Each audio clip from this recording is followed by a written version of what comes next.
بسم الله الرحمن الرحیم. خب بسم الله و الصلاة و السلام علی رسول الله.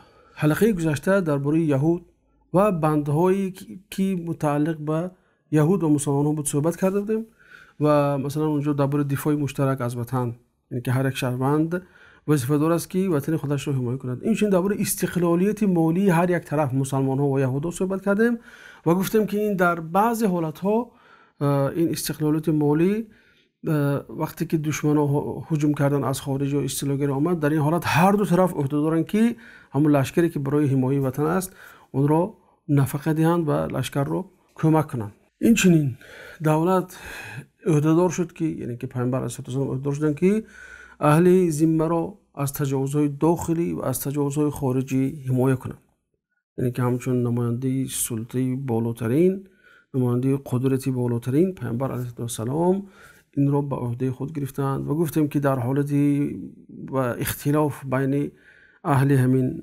بین مسلمان یا یهودی با مسلمان یا اینکه با دیگر طایفه‌ای که در مدینه زندگی میکنند، رجوع آنها، بازگشت آنها به قرآن و به پیامبر صلی الله علیه و سلم میشود. خلاصه اینجا دیدیم که پیامبر حقوق غیر دین ها رو چگونه حفظ کردند. امروز می‌بینیم که چقدر مسلمان‌ها رو تهمت می‌زنن، میگن مسلمان‌ها و غیر مسلمان‌ها اعتراف نمی‌کنن، اونها رو آدم نمی‌دونن، گویا که همیشه مسلمان یک وحشی معرفی کرده میشد که گویا که غیر مسلمان رو چشم دیدن ندارد، فقط برای کشتن و از پی وی نابود کردن است، در حالی که می‌بینیم که قدم اولین پیامبرمان با امضا گذاشتن با همزیستی و یک نمود همزیستی مسالمت آمیز به غیر دین‌های دیگر بود. یهودی بود، اونجا بعضی تا نصرانی ها بودن، حالت های افرادی بودن که نصرانی بودن در مدینه زندگی میکردن، غیر از مشرکای مدینه بودن در اون حالت. وقتی که این عهد بسته شده بود، حالی منافقا پیدا نشدن، اون منافقا در اون زمان مشرک بودن. یعنی ببینیم که چقدر اسلام یک دین انسان دوست است. متاسفانه امروز رسانه که در دست دشمن است، هر خیلی که خواهد مسلمان معرفی میکنند. یعنی وقتی ما رجوع به تاریخ میکنیم، ببینیم که پیامبر علیه السلام چقدر مردانگی از خود نشون دادن نسبتی هم مسلمان و هم غیر مسلمان و به اونها حقوقی برابر دادن، اونها رو شهروند یک دولت حساب کردن. یعنی بندهای همین وثیقه دولت برام میکند که همین اونها همچون یک حکم شهروند داشتن، چرا که ببینید همین دفاع مشترک، نفقه کردن، همه اینها مثل وقتی که اختلاف شد با پیامبر مراجعت کردنشون به سودی پیامبر مراجعت کردن معنی چی دارد غیر از معنی شهروندی؟ بنابراین مسلمان ها 100 ساله ها 1000 ساله زیاد زیر حکومت های اسلامی زندگی میکردن، مسلمان ها با غیر مسلمان ها زندگی میکردن. امروز ببینید در قاهره، در دمشق، در عراق، یعنی مثلا محله‌ای است که محله نصرانی هست. یعنی اگر مسلمان اینقدر ظالم میشدند، مگر این نصرانی ها میموند؟ مگر فرهنگ اونها زنده میموند؟ تا حال کلیساهای اونها، عبادتگاه اونها تا حال وجود دارد و از قدیمترین عبادتگاه ها نیز شناخته میشود عبادتگاه اونها و تا حال اونها آزادانه فعالیت میبرند. یعنی 1400 سال مگر کافی نبود که فرهنگ اینها رو ریشه‌کن کند مسلمان ها؟ یعنی خلافت اسلامی سال 1923 مثلا ریشه‌کن کرده شد، 100 سال پیش. یعنی که 1400 سال مهلت داشت مسلمان، لیکن یگون کس ریشه‌کن نکرد. غیر از این یهود و نصارا اونجا مثل کلدانی ها بودن، معمدانی ها هستند در عراق یا دیگر قبیله ها، دیگر دین های هستند، ایزیدی ها هستند تا حتی در عراق زندگی میکنن. کسی اونها رو ریشه‌کن نکرده است. لیکن رسانه چنان مسلمان را تصویر میکنه که گویا که آمده است فقط برای ریشه‌کن کردن غیر مسلمان. ببینید در مردم مسلمان در بوسنی و هرزگوین تقریبا 500 تا حکومت داشتن در اروپا، در قسم بالکان. امروز ببینید مسلمان اقلیتن اونجا. چرا که زوراوری نمیکردن. مسلمان ها هندوستان 1000 سال حکومترانی کردن، لیکن سال 1947 وقتی که بریتانیا وقتی رفتن تقسیم کرد هندوستان، ببینید که مسلمان ها در بعد 1000 سال به اقلیت تبدیل یافتند و امروز بولی اونها هندوسای و دیگر دین‌های بت پرست و میمون پرست و موش پرست و پشک پرست باید بولی اینو ظلم میکنند. این نتیجه چی است؟ همون تحمل پذیری که مسلمان ها 1000 سال نشون دادن، امروز اینها اومدن بولی با زوری میکنن، به جای اینکه شکر کنند و به جای اینکه دعا کنند که خیر شما بوده که پدرای ما 1000 سال ایستادن و نابود نشدن. یعنی که ببینید بعد از 1000 سال وقتی که انتخابات شد، مسلمان‌ها فقط 4/1 آواز رو گرفتن، 3/4 آواز برای هندوسا شد. یعنی چرا مسلمان و هندوها رو ریشه‌کن نکردن؟ در هزار سال دولت در دستشون بود، قدرت در دستشون بود، وزارت داخله در دستشون بود، همه چی در دستشون بود. چون که اسلام اینا اجازه نمیداد. وقتی اونها که شهروند شدن دیگر اسلام اجازه نمیداد. اندلس ببینه برادران، در اسپانیا اینچون عیناً مسلمان‌ها همین چیزه، همین مشکل رو اثر گذروندن. وقتی که 800 سال حکومت راندن، بعد اینکه از اونجا برآمدن، یعنی که چی مصیبت و بلاهای بالی اونها ناامد و دیدم که اونجا مردم باز همون نصرانی ها زندگی میکنن، اغلبیت با نصرانی شدن یا که نصرانی موندن، فقط اینکه مسلمان‌ها رو اونو از خودشون بیرون کردن. این تحمل ناپذیر رو ببینید. با امروز اون فردیناند و الیزابت قهرمان حساب میشوند و آزادی خواهند و نمیدونم چی، اونهایی که اساسگذار اینکویزیسیون هستند، انسان‌ها رو برای خاطر دین و برای عقیده‌اش خود همین یهودها رو اونو نابود میکردن. لیکن متاسفانه امروز با اونها تاریخ نویسی که در دست اونها هست، رسانه که در دست اونها هست، مرکزهای تحقیقاتی که در نزد اونها هست، هر کی رو هر نمود خواهند اونها جلوه میدهند. ما به شکل هم در حلقه گذشته گذاشتیم که بینای امت این اساسش ایمانی به الله هست، ایمانی به رسول الله هست، ایمانی به روز قیامت هست، یعنی که مراقبت خدا، اینکه خدا همیشه مراقب حال تو هست، اونو باید بنده احساس کنه، تو اینکه قانون شکنی نکند، تو اینکه از قانون شریعت بیرون نرود. خب یکی دیگر این بود که فعال کردن نقش مسجد در جامعه، تو اینکه مسجد در همه جنبه‌های حیات انسان نقش داشته باشه. ما درباره این یک حلقه خاص کردیم، میتونید که در اونجا رجوع کنید ببینید که مسجد چه نقش‌ها رو در زمان پیامبر ایفا می‌کرد و بعد از پیامبر در زمان خلفا و تا روزهای نزدیک. غیر از این وحدت مسلمان‌ها، یک صف شده مسلمان‌ها چه نقش بزرگی دارند. دیدیم که پیامبر چه خیلی مهاجر و انصار رو برادر کردند و نمونه‌های از اون رو منجو ذکر کردیم در حلقه‌های گذشته. این چنین یکی دیگرش نیست که واقعی بین بودن مسلمان، یعنی مسلمان باید که واقعی بین باشد، همون تغییراتی که در اطراف محیطش میشود همه اونها رو آموخته معین کرده، راه حل آن رو باید مسلمان یابد. خیلی که پیامبر کردن. ما اینا درباره مهاجرای حبشی مسلمانانی که در مکه مونده بودن یا اینکه دیگر مسلمانانی که در اطراف اکناف جزیره بودن، پیامبر چه خیلی به اونها طبق شرایط و محیط اونها به اونها فتوا دادن، اونها رو تعلیم میدن تا اینکه دین اسلام رو قدر امکان خود تا توان خود به مردم ترغیب کنن. وقتی مدینه آمدن، مدینه یک جایی بود که گوناگون فکری، دین‌های گوناگون، قبیله‌های گوناگون، نژادهای گوناگون، یهود و عرب بود. مشرکای مدینه سردارشون عبدالله ابن ابی بن سلول، این انسان شخصی بود که اگر پیغمبر به مدینه می آمدند، مردم مدینه قریب که نزدیک به اتفاق بودند که همین انسان باید به جنگ برادرکشی اوس و خزرج خاتمه بخشد و پادشاه آنها شود. بنابراین وقتی پیامبر آمدن، این آدم که شخص دوم درجه شده رفت، نسبت پیامبر کینه گرفت، اسلام نه آورد. و روز خیلی در سیره ابن هشام آمده است، مردمان آمیخته از مسلمان و کافر و یهود و مشرک نشسته بودن به هم. ببینید این همزیستی که پیامبر برپا کرده بود. اخلاط من الناس میگه، اخلاط یعنی که آمیخته، عرب بود، یهودی بود، مسلمان بود، غیر مسلمان بود، اونجا مشرکا بود، صحبت میکردن.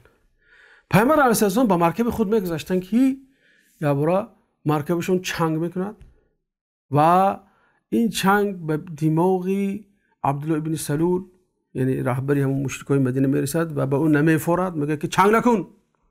پیامبر میخه اشاره میکند، پیامبر علیه السلام میفرایند، سلام میکنن، با اونها یک آیت میخونن، اونها رو دعوت میکنن که میگه که راو دعوت در دیگه ما احتیاج نداریم بشین این گپای تو، راو همون خونه چین کسی اومد پیش همون رو دعوت کن، قبول کرد، قبول نکرد، این اومد ما رو گران نکنی جو. که عبدالله ابن رواحه از قبیله خزرج است، عبدالله ابن سلول رئیس قبیله خزرج است.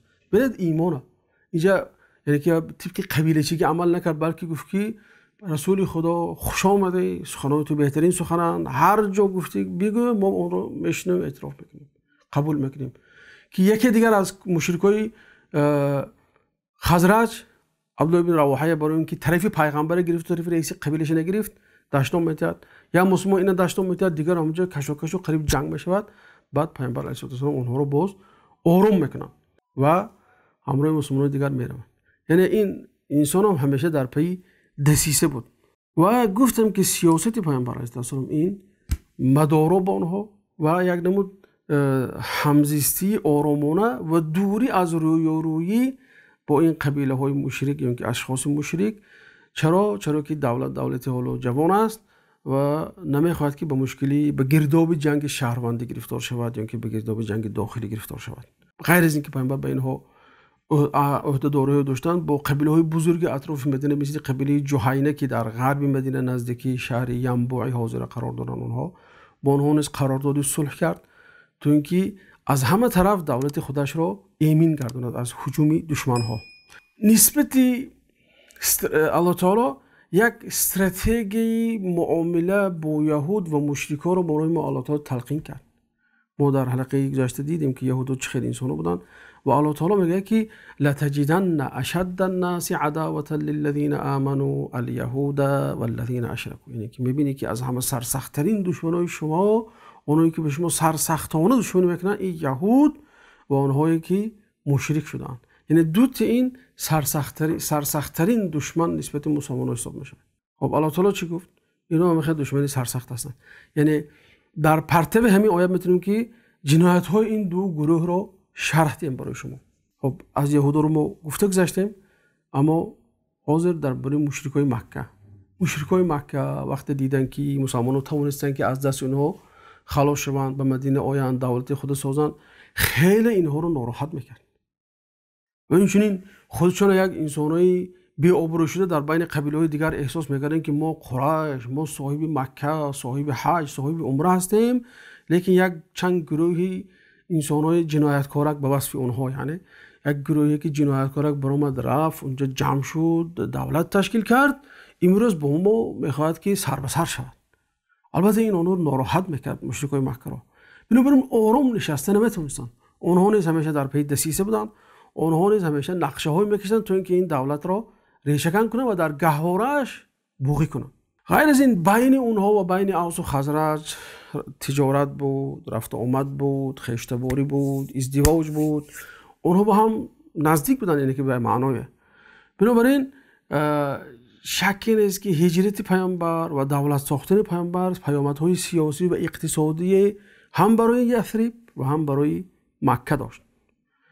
علاوه بر این مدینه راه تجارتی مکگی ها به سوی شام بود که این اقتصاد مکه را ضربه بسیار جانکاهی میداد. قریش راه های گوناگون را پیشه کرد تا اینکه پیامبر علیه السلام را دولتشان را نابود کنند. یکمش راه دیپلماتی. قریش ها با عبدالله بن سلول راهبر مشرکای مدینه نامه نوشت و از او خواهش کرد، یعنی نامه بود که هم ترغیب و هم ترهیب داشت. یک جهت اونها رو تعریف کرد و یک جهت تهدید کرد که چه خیلی شما انسان‌های جنایتکار جامعه می‌تید، چه خیلی اونها رو سرپناه می‌دهید، چه خیلی اونها رو گذاشته که در اونجا دولت تشکیل کنند. یعنی که ابن سلوله تهدید کرد. با لات و عزا قسم می‌خوریم که اگر همونا رو باز نگردانیم ما میریم مدینه بالی سراتو چپه میکنیم. خب احتمالی چیز درگیری داخلی یا اینکه جنگ شهروندی پیدا شد، چون که ابن سلول وقتی این نامه رو خوند هواداره خودش جمع کرد، مشرکای مدینه جمع کرد، گفت که دیدید این نامه اومده است، باید ما جنگ کنیم اینا رو از مدینه خارج کنیم تا اینکه درد سر نشن برای ما. وقتی که جنگ کرد خبر پیامبر علیه السلام رسید، پیامبر علیه السلام اومدن، یعنی که میتونم گفت که در احساسات اونها بازی کردن که نخود گفتن قریش شما رو مجبور کرد تا که شما از عقیده خود دست کشید، مجبور کرد که شما رو از پناهنده های خودتون دست کشید. یعنی عرب در هیچگاه وقتی کسی رو پناه میداد هیچگاه مثل فرزند خودش از وی دفاع میکرد، جام میداد، لیکن آدمی که پناه داده است به دشمنش نمیسپرید. شما چه خیلی است که به این چیز راضی شدید، شما خار شدید، زار شدید نزد قریش، بزانو افتاده شدید نزد قریش. یعنی که یه دستی چه خیلی گفت برای مکه شده، برای مشرکای قریش شما از اوسی مسلمان به اوسی مشرک جنگ میاندازه، خزرجی مسلمان به خزرجی مشرک جنگ میشود که اهل یک قبیله هستیدمتون، چه خیلی راضی میشوید. پیامبر یعنی که به حکمت خود، به یک خیرتی کم نظیر خود توانستن که این دسیسه قریش رو نقش بر آب کنه. وقتی قریش ها دید که این چیز کار نمی‌کرد، یک نامه تهدیدآمیز برای مسلمان ها نوشتن این دفعه. یعنی گفتن که فکر نکنید که شما دست ما خلاص شدید، ما شما رو کجا نوشید میابیم اون طرف دنیا میبریم. اگر به اصطلاح مردم گویم اگر آسمان رفتی از پشت میکشم، اگر زمین درام از سرت میکشم میبرم، من تو هیچ وقت نمیمونم. تا ابی بن کعب میگه که چون این گفت نامه اونها چنان به مسلمان‌ها تاثیر کرده بود که مسلمان‌های مدینه همیشه به یراق میگشتن. وقتی خواب میرفتن هم شمشیرشون نزدشون بود، نماز با شمشیر نماز میخوندن، این طرف میگشتن، هیچگاه شمشیر از خود دور نمیکردن.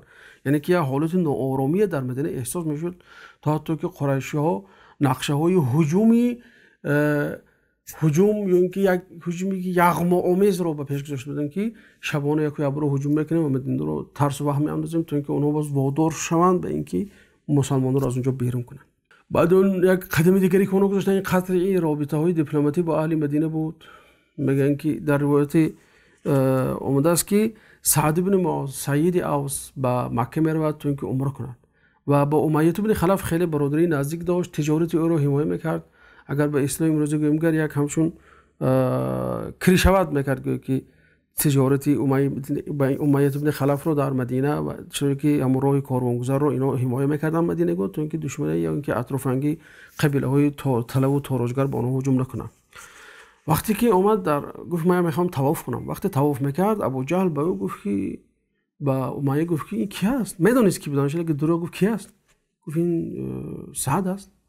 امیه هم فهمید که ابو جهل میخواد چیزی گوید، به این معرفی نکرد این سعد ابن عباده هست فلانی از قبیله فلان، نگفت، فقط گفت سعد است.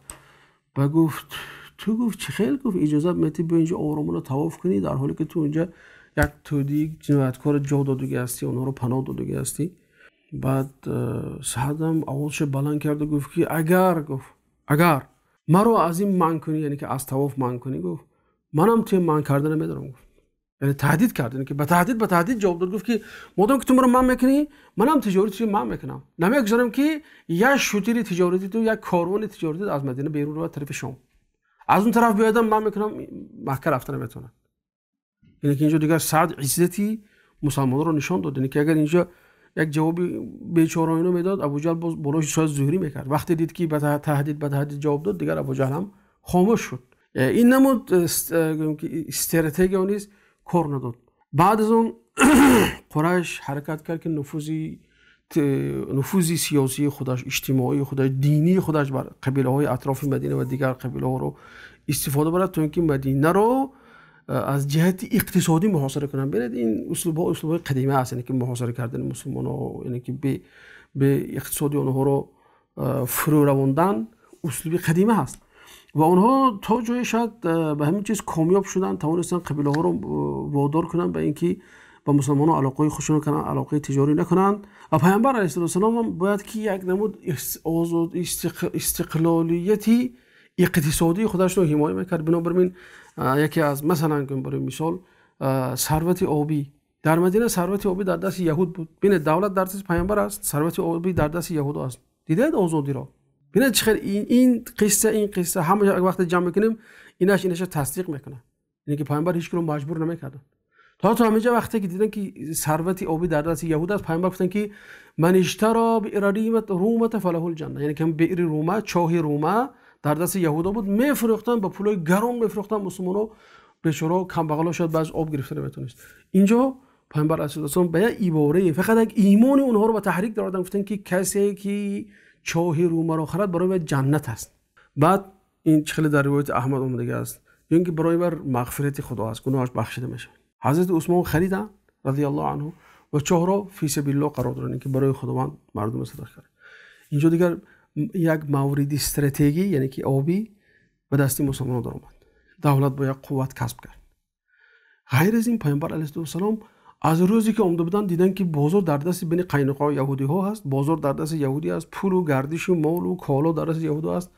ببینید زوری نکردن، باز همون استراتژی گفتن که ما باید بازار خوب سازیم، کوب دگون جای یابد همون جا رو بازار تعیین میکنیم. گفتن اخیری خود پیامبر رفتن در یک جای قرار گرفتن، گفتن که هذا سوقکم، این بازار شما است، همینجا دیگه سودا رو سر کنید. یعنی که میتونم گفت که پارالل نه، یعنی که به طور پاراللی با یهود مسلمان‌ها بازار خود را تشکیل کردند و توانستند که یک رقابت را ایجاد کنند. پیامبر رئیس دولت می‌دونستند که بازار اونها رو مصادره کنند و مجبور کنند اونها رو بازارشون یا سوزانند و اینجا بازار نو سازن. این کارو نکردن. یا اینکه در همون چاه هم میتونن که به زوری گیرن. نکردن چون که خودشون امضا گذاشتن، عهد خدا احترام میکردن، سخن خدا احترام میکردن و الله تعالی اونها رو وادار میکرد که انسان همچون انسان شمارن و حقوق انسان را رعایت کنن. حقوق انسان اصلا مقدسی هست. بنابراین چه مسلمان چه غیر مسلمان حقوق باید رعایت شود. بنابراین یهودی‌ها رو پیامبر زوراوری نکردن بالاشون. به همین شکل پیامبر آزادی اقتصادی را در مدینه تامین کردند و همین جنگ اقتصادی که قریش براه ماند نقش بر آب شد و مسلمانان دیگر توانستند که آزادانه فعالیت‌های اقتصادی خود را بدن. و همین قدر اکتفا میکنیم دوستان عزیز. دیدیم در این حلقه و در حلقه گذشته که پیامبر علیه السلام چه خیلی با غیر مسلمان ها، چه یهود و چه مشرکا چه خیلی معامله ها داشتن و بندها را هم برای شما ما اونجا نقل کردیم. بس به اون که بندها خیلی زیاد از ما نمیتونیم که اون رو بند برای شما معرفی کنیم، لیکن ما بعضی جاهای مهمترش برای شما آوردیم، چه در این حلقه در بدایت چه در حلقه گذشته. امیدوارم که این حلقه برای شما فایده آور باشد. تا حلقه آینده، السلام علیکم و رحمت الله و برکاته.